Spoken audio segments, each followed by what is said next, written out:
Welcome back to another UFC fight prediction video. In this video, I'll be predicting the main card fights for the TUF 28 finale. So I already predicted the prelims, so I'm going to be predicting the main card now that it's out there. They had to at least complete the show so that all the fights be on here. So now they're all on here and I'm going to predict them. So in our first fight, we got on the main card, we have in the flyweight division, a catchweight because Ji-Yeon Kim missed weight, but whatever the case is. Flyweight bout basically, but at catchweight at 130.5.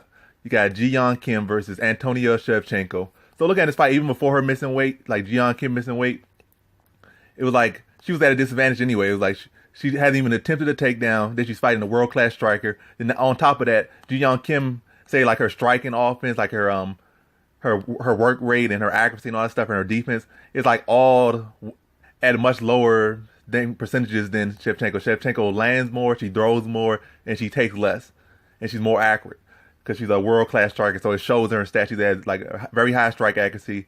She even has a very high takedown accuracy, and she has good takedown defense. So she's pretty much better everywhere, and that's what people expect. It seemed like they're bringing Ji-Yeon Kim in here at least to showcase Antonio Shevchenko's skill set. That's what it seemed like. Maybe she can upset her, but I doubt it. Especially coming there missing weight, that shows that she's really not there. Or maybe she's already realizes that she's not going to win, so she's going to have to try to come in there and be bigger. I don't know whatever the case is going on in her head, but it don't sound like she's in the right mindset anyway. I think Shevchenko training with her sister Valentina and all the people she trained with, so I'm pretty sure her skill set is going to be pretty well-rounded. Then all her striking is already going to be well-rounded.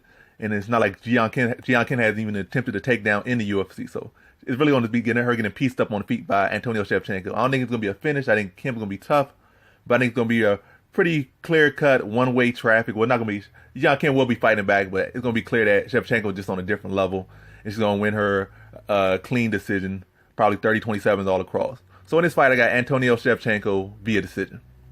Then on to our next fight, we have in the middleweight division, Darren Stewart versus Edmund Shabazian, or whatever his name is. And looking at his contender series fight, he pretty much fought like not the best competition.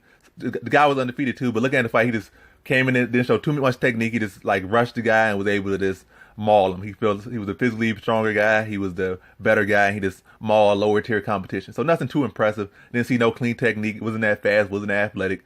He just was better than the guy he was fighting, and he ran over him. But nothing impressive. Not even that, his power wasn't even crazy because he had to do plenty of times clean, and he didn't even knock dude out. He just kind of just overwhelmed the dude, and dude with just his skill set wasn't there to really defend. His defense wasn't up, so he just was getting hit. But nothing really too powerful coming back from no real power. Just a lot of one-way traffic. Just too much, and the ref had to pull off, but no real hard shots. Well, he did drop him once, but whatever case, nothing too impressive. Nothing too power. Then you got Darren Stewart, a proven fighter.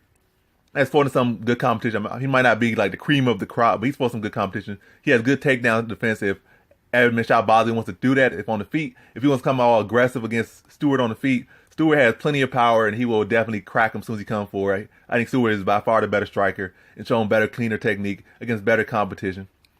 And if Shabazian wants to try that strategy, he's going to get knocked out. And I think he will get TKO like in the second round. But then again, like let me say one other kind of disclaimer or anything. Shabazian was like 21, 22, so those young fighters can always change leaps and bounds from fight to fight. So maybe he improves everything, come in with a different game plan. But I still at this point, I think he's just still tailor-made for Darren Stewart. He might pull something out, but as far as I'm concerned, from what I've seen, I got Darren Stewart via second round TKO. Then on to our next fight, we have in the bantamweight division, Pedro Munoz versus Brian Caraway. So look at this fight. I think Pedro Munoz is the more dangerous fighter. He has more dangerous submissions. He has more dangerous strikes. He has those elbows that could drop you and rock you, cut you up, split you up. He got those leg kicks that can just chop your legs out. He got that padded in guillotine that he can hit from anywhere you can hit a guillotine. He can hit a guillotine from there. He like just so good at that guillotine, just transitioning into it, setting up, defending takedowns a little bit, and just having it there like his what's called ace in the hole, I would say. Brian Caraway, I think in this fight, he has certainly improved like over the years, especially since like, I don't know, kind of towards the end of his relationship with Misha Tate. Like he started improving more upon that, and even after that, he improved some more. Like his striking got better by leaps and bounds, his confidence got better, his wrestling got better, his whole skill set got better. Maybe he just found a better trainer. But as far as I'm concerned, I think the only thing that Brian Caraway could really present in this fight, yes, he can strike with Pedro Munoz if he mixes in his wrestling, but I think that's where it relies on his wrestling. If he can impose wrestling pressure on Pedro Munoz, then he will be able to. But Pedro Munoz actually is pretty solid at defending takedowns. Even though he might not be the biggest guy, he's very good at, handling his own in there. He don't let people really put that physical pressure on him. He's very good at defending that, he's very loose, very slippery.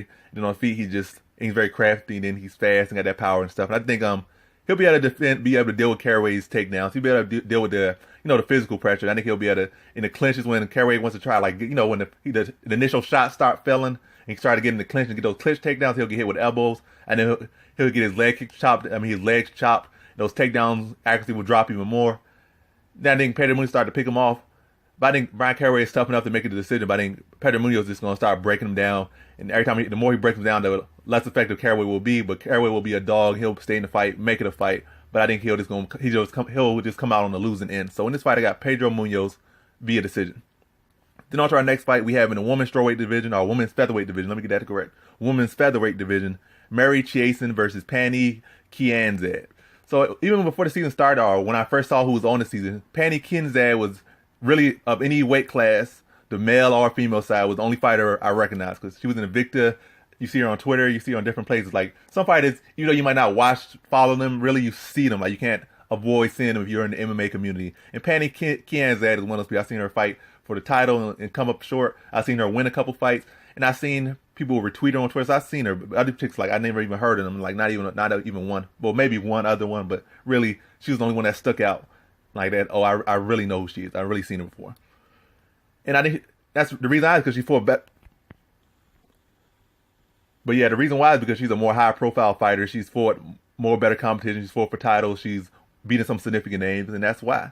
I think Mary Chiasson, she's still kind of green as far as careers goes. I think she got like 3 or 4-0 as a pro. But she was on a tear on that this season. She was finishing all these opponents, some respectable opponents as well. I think she definitely has some good physicality here. She definitely has some dangerous on her feet. She definitely can get the finish. But I think with Pani Kianzad, I think Kianzad is better than anybody she's fought and defeated. And that's what's going to be the difference. And also, they train together. I think Kianzad is going to be able to take her out of that first round and really use that veteran experience. I think she can strike with her. I think she can grapple with her. I think she can wrestle her. I think she can do whatever she needs to do, to take off that steam. And that's really what those veterans can do, especially with somebody that's been so used to getting that finish. I think Pani Kianzad could pretty much halt that train and put her in places that she really hasn't been put in, like, in a good, decent while. That's really going to be the difference. I think Pani Kianzad can hold her own everywhere, and also she can take her into the later rounds and just impose that veteran IQ, veteran experience, and make her feel the fight instead of just getting in and getting out. But I got a very gritty fight between these two, but I got Pani Kianzad edging the fight. So in this fight, I got Pani Kianzad via decision. Then on to our next fight, we have another tough finale. We in the heavyweight division, we got John Francisco Deepa versus Justin Frazier. So looking at Justin Frazier, pretty much both his fights in house were against people who were, I guess you could say, one-dimensional. He fought a wrestler, he TKO'd him. He fought a striker, he wet blanketed him.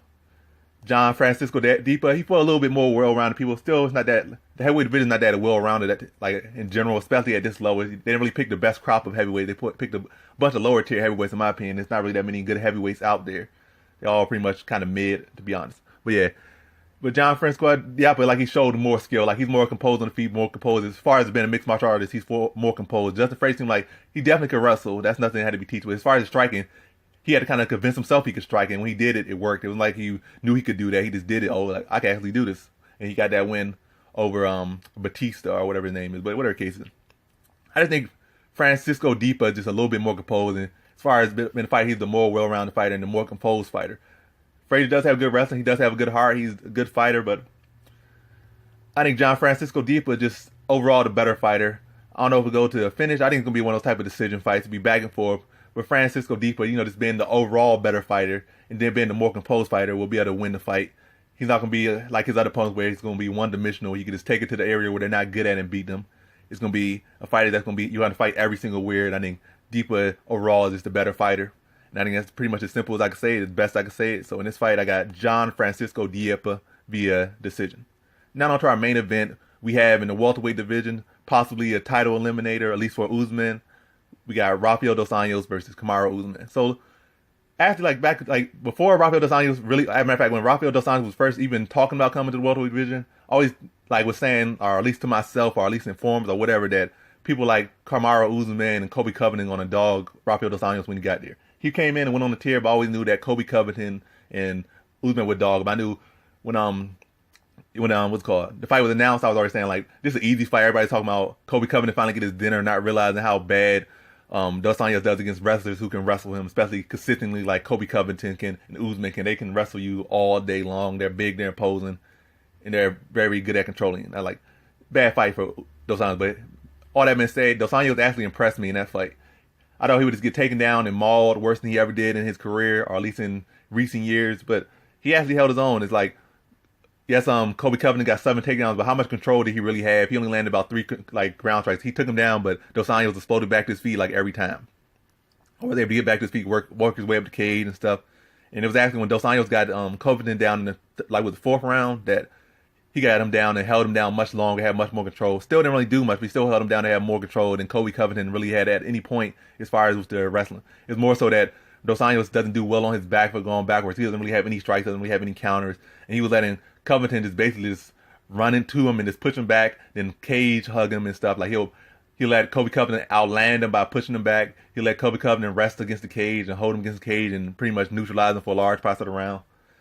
And that's like, if Dos Anjos even had like a decent little jab going back, or he at least had like a check hook, or would have turned off the cage, he could have definitely possibly won that fight. I thought it would be like a one-sided basically fight, but it was a competitive fight that Covington only won by a round. So that's something to be noted in this fight. But now going back to Kamaru Usman, I've talked about Dos Anjos enough. Kamaru Usman, I think he's the better version of Kobe Covington, to be honest. Well, to be honest. But maybe he might get, sometimes we get a big hit. He might think, oh, I can strike with Dos Anjos for 5 rounds and not really go to his wrestling. He might try to, not go to his wrestling until he get hit hard, and then that'd be too late. It could be the case. But if he's smart and set up his fight like he should fight it, mix it in the takedowns and the strike, and don't ever get thinking he's a striker or his power is all that, then he could definitely very well beat Dos Anjos in a textbook fashion. Really, that's what I'm just saying. Like, I got Kamaru Usman all the way, unless his head gets too big. I think he can hold his own feet. He does got power. His striking's coming along. It might not be the prettiest, but when you got wrestling like that, and they got to worry about that, and they got to address that, then that striking gets a lot more impressive because you're worrying about taking all the time. He got power, and he's still pretty good. His striking's still sufficient enough. That's why I say sufficient enough. His skill's sufficient enough. The power is definitely there, and he got that wrestling and he got that strength, and he can wrestle you all day. I think he's stronger than Kobe Covington, but Kobe Covington is I think a little bit more relentless with his wrestling because he knows that he has to be on you the whole time. Usman he's aggressive, but he's not gonna be as aggressive as Kobe Covington with his wrestling. But I'm getting too sidetracked about that. I just already basically said it. If Usman can keep him going backwards, then it's his fight all day. Don't really hold the center. Don't stand in the center with Dos Anjos trying to trade in strikes. Push him back, beat on him, set up takedowns, like wall and stall him. Do whatever you can. Just keep him going back. That's his path to victory.